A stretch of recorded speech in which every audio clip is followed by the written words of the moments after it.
Lunaku lwaleero bannange tuli basanyufu okulaba nti Deputy President waffe Honorable Muhammad Mwanga Kivumbi aweereddwa bail oba okweyimirirwa wamu n'abantu be yakwatibwa nabo abatalina musango.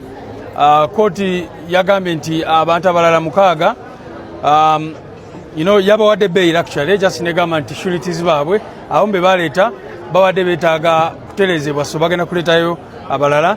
So tuli basanyufu nnyo nti eventually bateereddwa, naye kirowoozeeko omuzungu kyayita bitter sweet.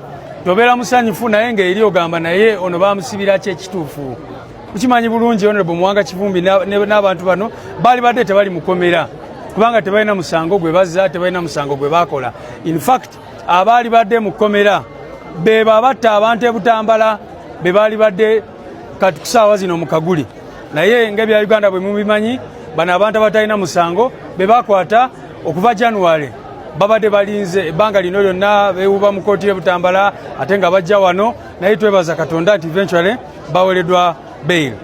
Kyenjagaddemu nti omulamuzi ono kyakoze ekitusanyusiza nti bano 6 tagambe nti mbagobye ng'ekitera okubeerawo mu kooti, era tusaba ne kooti endala zikiige oli bw'aba oba oliawo waliwo ebibulayo mu biwandiiko bye mukole ki mwongereko mumugambe nti genda oleeta abajulizi abalala, genda oleeta abakwemirira abalala mu kifo ky'okugamba nti tukugobye.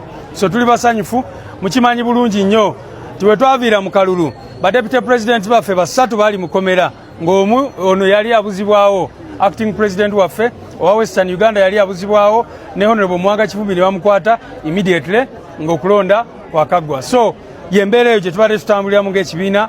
Tuli basanyufu nti olwaleero tugenda kubeera ne Deputy President waffe omulala abadde taliiwo, tutambuze emirimu gya struggle.